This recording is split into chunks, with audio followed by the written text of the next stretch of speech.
तर मित्रांनो, पुणे टू सोलापूर रोडला आम्ही उजनी ब्रिज इथे भीमा नदीच्या इथे थांबलोय. तर तुम्हाला व्ह्यू दाखवतो. एक नंबर व्ह्यू आहे. हा national highway number 65 Solapur Pune. आणि इकडे तुम्ही बघताय भीमा नदी आणि धरण बांधलंय.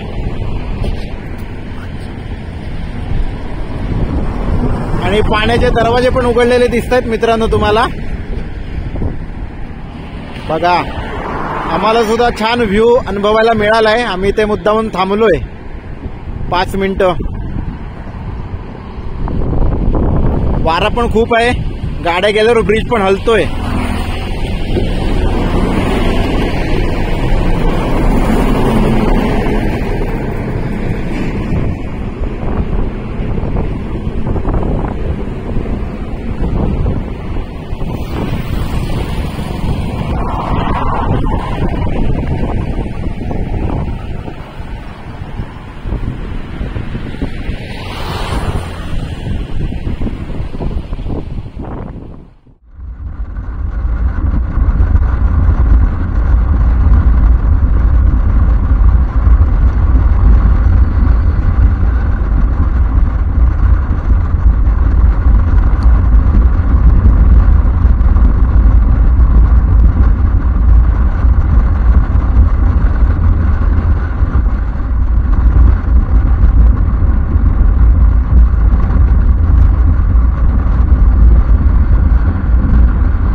सोलापूर रोडला आम्ही इथे उजनी गावात म्हणजे बायपास ला थांबलोय. उजनी बायपासला ताण वगैरे जरा लागली होती. पाणी वगैरे पिण्याला थांबलोय. आणि बाजूला उसाचा रस आहे, तुम्ही मागे बघताय. उसाचा रस वगैरे पिणार आणि परत पुढच्या प्रवासाला निघणार. चला, त्यांचं हे स्वतःचं उसाचं शेत आहे. इथून डायरेक्ट ऊस काढतात आणि साखर कारखान्यात पण पाठवतात आणि काही थोडं आपल्याकडे ठेवतात की जेणेकरून जे येणारे जाणारे पब्लिक आहे त्यांच्यासाठी रस देण्यासाठी. दादा तिकडे रस काढतायत. तो आला की आपण पिऊ, मग पिऊन परत पुढच्या प्रवासाला.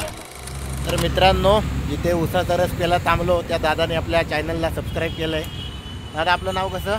आपलं नाव सूरज दत्तात्रय भानवशी. ओके. आणि छानपैकी त्याने सबस्क्राईब केलं आहे. आम्हाला उसाचा रस पण चांगला ताजा दिला. आणि इथे बघा, आराम करायला छानपैकी निसर्गाच्या सान्निध्यात 10 वेळ एक पाठ टेकली आम्ही. एकदम फ्रेश वाटलं आम्हाला. चला, धन्यवाद दादा. पुन्हा भेटू. Bye bye. रस कसा वाटला दादा तुम्हाला? एक नंबर वाटला. नक्की. तर मित्रांनो, उसाचा रस पिऊन झाला. त्यानंतर तिथे 2-3 जण काका होते. एक जण त्या आपल्या दादाचे वडील पण होते. आणि 2-3 जण ते उसाचा रस प्यायला आले होते गावातले. तर त्यांच्याशी खूप साऱ्या गप्पा मारल्या. कुठून वगैरे कुठून आले, किती वाजता निघाले वगैरे सगळी आमची चौकशी केली. आता कुठे जाणार हे सगळं आम्हाला विचारलं. आम्ही त्यांना सगळं सांगितलं. असं 6:30 वाजता पनवेलवरून वगैरे निघालो. त्यानंतर आता आम्ही 1:15ला इथपर्यंत आलो. आत्ताचा प्रवास आम्ही सांगितला. त्यानंतर मग विचारलं पुढे कुठे जाणार. मग सांगितलं अक्कलकोटला वगैरे जाऊन ते करणार, स्वामींचं वगैरे दर्शन घेऊन आराम वगैरे करणार. आणि दुसऱ्या दिवशी सकाळी तिरुपतीला जायला निघणार. आणि ते म्हटले खूप अंतर कापायचं असं तेच म्हणाले. म्हटलं हो, बहुतेक आम्हाला 800 किलोमीटर कापायचं आहे आणि 13-14 तासाचा प्रवास आहे नॉनस्टॉप गेलं तर. आणि मध्ये थांबलं, चहा नाश्ता वगैरे करून म्हटलं 16 ते 17 तास लागणार. पण त्यांना म्हटलं एवढं काय आम्ही करणार नाही, कारण घरी आम्ही अजून कोणाला काही सांगितलेलंच नाही की आम्ही अक्कलकोट तिरुपती यात्रेला चाललोय. त्यामुळे कसं जमेल तसं पुढील प्रवास आम्ही करू. त्यामुळे एवढा 16 तास काही शक्य नाही आणि एवढं मगजमारी कोणी करायला आम्हाला सांगितलेली पण नाही. आम्ही मजा करण्यासाठी म्हणून बाहेर पडलोय. ॲक्च्युली आमचं लडाख रद्द झालं, तुम्हाला बोललोच मी. म्हणून कुठेतरी जायचं एक प्लॅन ठरवलेला होता, मूड खराब होतो. जायचं म्हटलं की सगळं तयारी चालू होती, झालेली पण होती. कुठे थांबायचं, कुठे जायचं, त्यानुसार मग कुठेतरी जायचं एक रथ लागली होती. पण ते रद्द झालं एकदम कसं तरी झालं. म्हटलं आता कुठेतरी जायचंच, म्हटलं एवढं ठरवलेलं आहे. तर म्हटलं आता तिकडच्या साईडला नाही तर इकडे खाली कुठेतरी जाऊ म्हटलं. आणि कर्नाटक कसं आमचं फिरून झालंच होतं. म्हटलं एक तर कन्याकुमारी किंवा तिरुपती बालाजी या साईडला वगैरे कुठेतरी जायचं. तर म्हटलं मग काय 1-2 मित्रांना विचारलं, म्हटलं हा आमचा जिगरी तो तयार असतोच लगेच, कुठेही सांगा त्याला. मग काय सगळी कामांची वगैरे सेटिंग केली आणि म्हटलं जायचंच. आणि शेवटी फायनली निघालो. मग काय वाटेत येता हे दादा भेटले आम्हाला, चॅनलला पण सबस्क्राईब केलं. मस्तपैकी उसाचा रस्ते आलो, छानपैकी तिने वाट टाकली होती गाव टाईप पद्धतीची. छानपैकी 10 मिनटं पाठ वगैरे टेकली आणि मस्तपैकी फ्रेश झालो आणि परत पुढच्या प्रवासाला निघालो. तर मित्रांनो, त्या दादांनी जसं सबस्क्राईब केलंय तसं तुम्ही पण करा, व्हिडिओ पहा. काही चुकत असेल तर ते सुद्धा सांगा, मला पण नवीन काहीतरी शिकता येईल, काहीतरी नवीन तुम्हाला दाखवतं पण येईल. त्यामुळे आवर्जून तुम्ही नक्की सगळे व्हिडिओ पूर्णपणे पहा, शेअर करा, लाईक करा, सबस्क्राईब करा. व्हिडिओ पाहायला सांगतोय कारण की जे रोड आहेत ते खूपच सुंदर आहेत. म्हणजे आत्ता सध्या आपण महाराष्ट्रातच आहोत, पण जे पुढचे जे रोड येणार आहेत ते तुम्ही नक्की आवर्जून पहा. म्हणजे तुम्हाला समजतील आपल्याकडचे रोड आणि दुसऱ्या राज्यातले रोड यामध्ये काय फरक आहे तो. म्हणून तुम्हाला सांगतोय की आवर्जून नक्की पूर्णपणे व्हिडिओ पहा.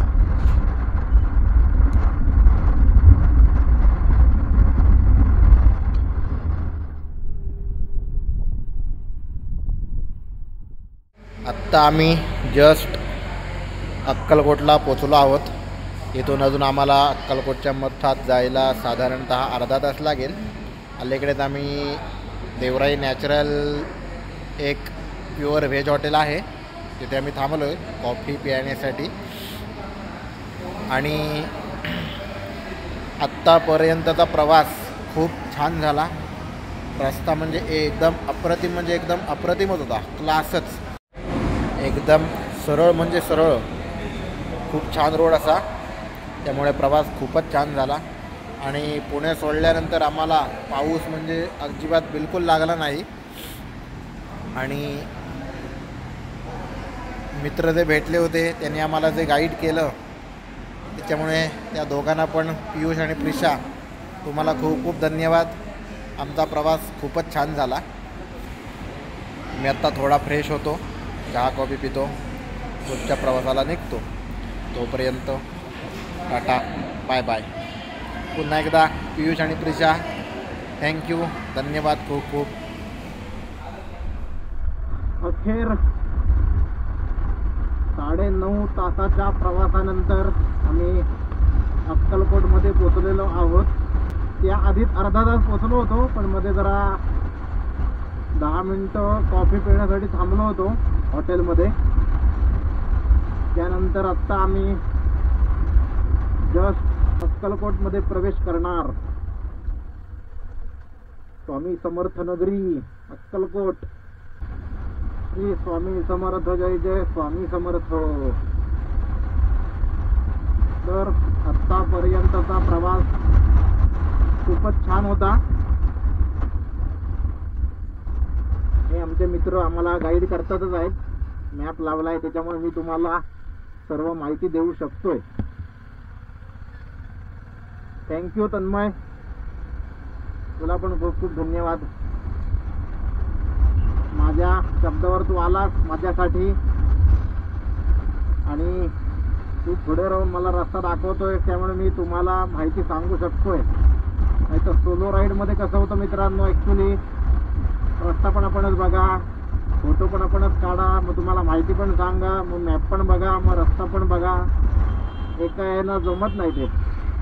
अर्थात एका बाईकवर एकच आहोत, तशी सोलो राईडच आहे, पण रस्ता खूपच छान. त्याच्यामुळे 10 तास आम्ही बाईक चालवतोय. 2-2.5 तास झाले की थांबतो, परत 2-2.5 तास चालवतो, परत अर्धा तास थांबतो. आणि बिलकुल पाऊस तर अजिबातच नाही. ऊन पण तसं आहे, पण असं भाजण्यासारखं ऊन नाहीये. त्यामुळे प्रवास खूपच छान झाला. एक 10 मिनिटात आम्ही स्वामी समर्थांच्या दारी मंदिरात पोहोचू, मठामध्ये. स्वामी समर्थांनी पण आम्हाला खूप मदत केली, काही त्रास झाला नाही आमच्या या आजच्या राईडमध्ये. धन्यवाद स्वामी समर्थ. ओ बुद्धिदास,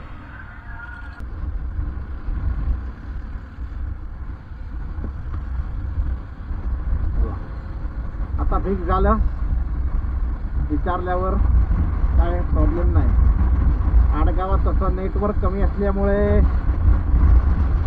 पत्ता बरोबर दाखवेलच हे गॅरंटी नाही, पण इथली माणसं खूप मदत करतात इमानदारीत विचारल्यावर. नाही तर काय काय असतात उद्धटपणे विचारणारे. किती वेळ लागेल? हाच आहे ना मार्ग? इकडेच जायचं ना? ओके, ठीक आहे. स्पीड ब्रेकर आधी पहिले पाहिजेत. स्वामी समर्थ मंदिराकडे जाण्याचा मार्ग बरोबर झाला. तर मग तर अशा प्रकारे फायनली आम्ही अक्कलकोटमध्ये पोचलेलो आहोत आणि आत्तापर्यंतचं रनिंग झालं आहे साधारणतः 410 किलोमीटर झालेलं आहे. आणि गाडीने ॲव्हरेज पण खूप म्हणजे खूपच सुंदर दिलं आहे. 40.2चं ॲव्हरेज मिळालेलं आहे. त्यामुळे जसं म्हटलं होतं की गाडी खूपच चांगली आहे, ॲव्हरेजला सुद्धा, प्रवासाला सुद्धा, किंवा कुठेही तुम्ही चालवायला सुद्धा. 350 cc बाईक तुम्हाला हायवेला 80-90 मध्ये चालवल्यावर 40 ॲव्हरेज देते. अजून काय पाहिजे मित्रांनो. एवढी भारीतली गाडी 40 ॲव्हरेज देते म्हटल्यावर एकदम भारीच वाटलं मलासुद्धा. म्हणजे लोक म्हणत होते हायनेस साधारण 40-42 ॲव्हरेज देते, पण थोडं या गाडीला वजन आहे, पण छान दिलं ॲव्हरेज. खूपच भारी वाटलं, एवढी भारी बाईक 40 ॲव्हरेज देते असं म्हटल्यावर.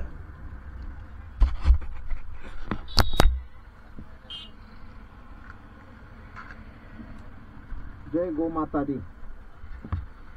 मंदिराकडे जाण्याचा मार्ग.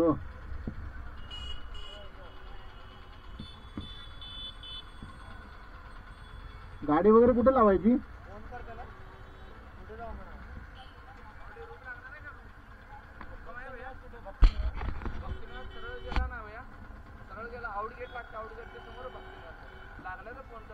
ओके, धन्यवाद.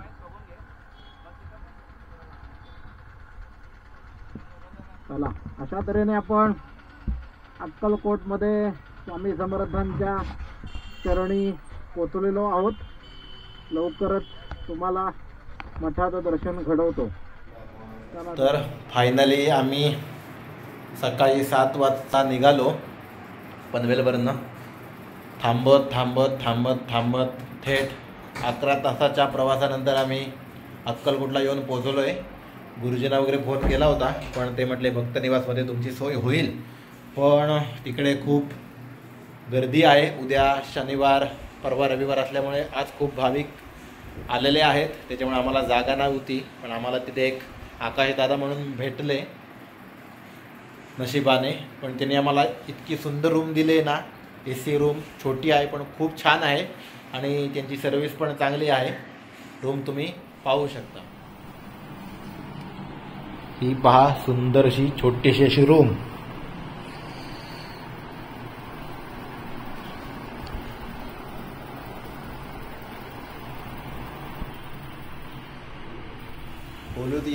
तासभर झाला, आराम केला, फ्रेश झालो. आता आम्ही स्वामी समर्थांच्या मठात दर्शनाला जाणार आहोत. चला तर मग. सकाळी पनवेलवरून निघालो, त्याच्यानंतर अक्कलकोट त्याच्या भक्तस्थानी आम्ही गेलो होतो, पण तिकडे आज फुल असल्यामुळे जवळच 2 किलोमीटरवरती आहे विश्वकमल नावाचा एक बंगला आहे. त्याच्याच फर्स्ट फ्लोअरवरती एक रूम आहे. चांगले स्वस्तामध्ये आहेत. तुम्ही कधी आलात तिकडे जर व्यवस्था होत नसेल तर इकडे येऊन इकडे राहायला तर सुद्धा चालेल. चांगली व्यवस्था आहे. जसं की म्हटल्याप्रमाणे छोटासा बंगला आहे आणि आजूबाजूला सुद्धा सुंदरसा परिसर आहे. बघा मित्रांनो, जसं वाटलंय की कोकणात एखादा प्लॉट घेऊन घर बांधलंय असं वाटतं. इथे फिलिंग येतंय. आम्ही अक्कलकोटमध्ये आहोत आणि बघा आजूबाजूचा परिसर छान सुंदर, गार अशी हवा. बघा इथे मुलं पण खेळतायत.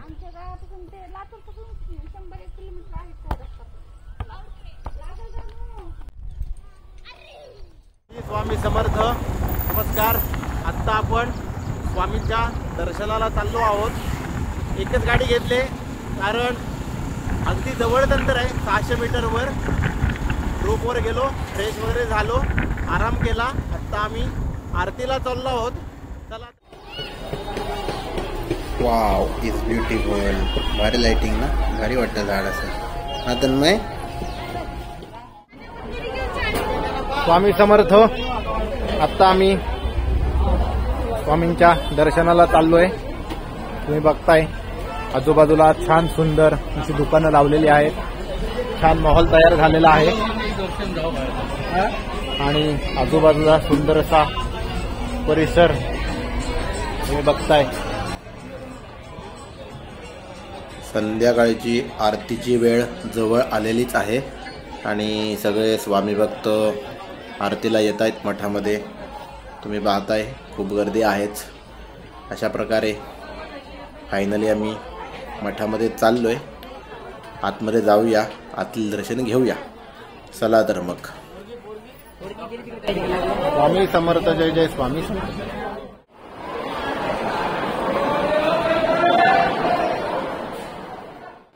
वटवृक्ष श्री स्वामी समर्थ मंदिर. येथेच स्वामी समर्थ या वटवृक्षाखाली बसायचे. आज तो वटवृक्ष व आजूबाजूचा असलेला छान सुंदर असा परिसर. आणि तुम्ही पाहताय बघा किती छान असं सुंदर नक्षीकाम आहे. यात लाईट पण आहेत आणि बघायला पण छान वाटतंय आणि छान सुंदर माहोल पण आहे. एक वेगळंच वातावरण. स्थानाचं महात्म्य जे आहे ते त्या त्या स्थानात गेल्यावरच कळतं. आत्ता आम्ही इथे आलो आहोतच, त्यामुळे आम्हाला पण खूप एक भारी वाटते. एक वेगळीच प्रसन्नता आहे. श्री स्वामी समर्थ. जय जय स्वामी समर्थ. मित्रांनो, अशा तऱ्हेने आमचं स्वामी समर्थांचं छानपैकी दर्शन झालेलं आहे. गर्दी पण खूप आहे, दाखवतो तुम्हाला.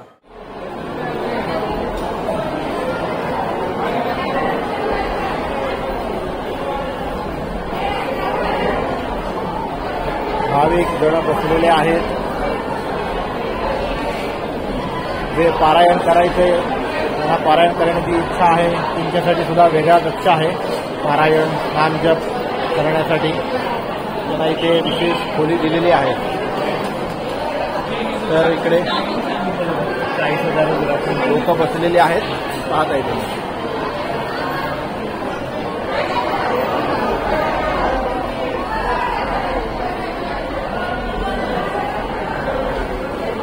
आणि खूप छान वाटलं स्वामी समर्थांचं दर्शन घेऊन. छान एक वेगळीच मजा, वेगळा अनुभव, एक छान वातावरण आहे. खूप लोक आलेले आहेत. गर्दी तर तुम्हाला दिसतेच आहे.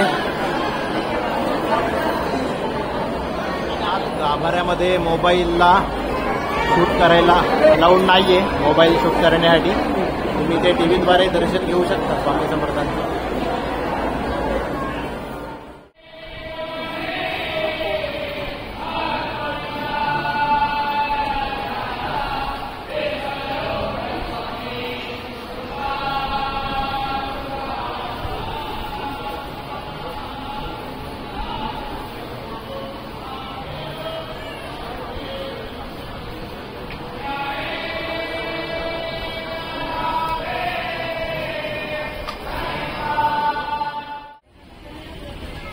तर मग मित्रांनो, तुम्ही जर यायचा प्लॅन करताय स्वामी समर्थांच्या नगरीत अक्कलकोटला तर जरूर या, नक्की या. खूप छान असं सुंदर आहेच स्वामींची नगरी व आजूबाजूला सगळ्या सोयी उपलब्ध आहेतच, काय कमी नाहीच आहे आणि स्वामी आपल्याला काय पडू देत नाहीतच. चला तर मग पेट पूजा मस्तपैकी करूया आणि मस्त रूमवर जाऊन आराम करूया. राईड संध्याकाळी पूर्ण झाली. त्यानंतर येथे आलो. विश्वकमल आम्हाला मस्त आमच्या आकाशदादाने असा बंगला दिला. त्याने आमच्या यूट्यूब चॅनलला सबस्क्राईब पण केलं. हे आपले आकाशदादा आहेत आणि आम्हाला छान राहायची वगैरे सोय अशी करून दिले. नमस्कार. इकडे म्हणजे प्रकाश येतो. हां, राहायची वगैरे चांगली उत्तम सोय दिले. रूम पण चांगल्या चकचकीत आहेत. तुम्हाला यायचं असेल तर त्यांना नक्की कॉन्टॅक्ट करा. सगळी माहिती मी तुम्हाला ब्लॉगमध्ये देईनच आणि आपल्या चॅनलला पण यांनी सबस्क्राईब केलेलं आहे. धन्यवाद दादा. थँक्यू दादा. तर अशा प्रकारे आपली राईड पुरी झालेली आहे आणि केलेली राईड कशी आहे ती सांगा. व्हिडिओ नक्की बघा. आपल्या मराठी माणसाला लाईक करा, सबस्क्राईब करा, शेअर करा आणि व्हिडिओ आवडले असतील तर नक्की पहा. काही चुका असतील त्या पण सांगा. आणि राईड तर छान झालीच. आपल्या शिबी तृप्ती राणीने पण चांगली साथ दिली. मागे आपली दिसतेच आहे आणि छान जागा पण दिलेली आहे. मस्त छोटासा असा बंगलो टाईप आहेच. यांचं विश्वकमल नावाचं घर आहे. छान बंगलो टाईप आहे. तर छानपैकी गाडीला पण पार्किंग मस्त मिळालेली आहे. त्यामुळे राईड खूपच छान झाली. स्वामींचं वगैरे दर्शन पण छान झालं. आरती वगैरे छान करून प्रसाद घेऊन आम्ही आत्ता परत बंगल्यावर राहायला आपर्यंतचा केलेला व्लॉग कसा आहे तो सांगा. व्हिडिओ पूर्णपणे नक्की बघा म्हणजे तुम्हाला रस्ता पण कळेल कसा आहे तो. रस्ता तर खूपच छान होता. क्लास म्हणजे एकदम क्लास. म्हणजे अजिबात कुठे खराब नाही, काही नाही, पॅच नाही, काही नाही, खड्डा नाही. एक नंबर असा गुळगुळीत मक्खन मलईसारखा रोड होता. त्यामुळे आम्ही इमानदारीत गाडी चालवली आणि ॲव्हरेज पण छान दिलं आणि प्रवास पण खूप छान झाला. पाऊस नव्हता आणि छानपैकी पोचलो. दर्शन वगैरे झालं आणि आता तुमचा निरोप घेतो. केलेले ब्लॉग नक्की पहा, पूर्णपणे पहा. आवडला तर शेअर करा, लाईक करा आणि आपल्या चॅनलला आवर्जून सबस्क्राईब करा. नेक्स्ट ब्लॉगमध्ये भेटू. तोपर्यंत टाटा, बाय बाय.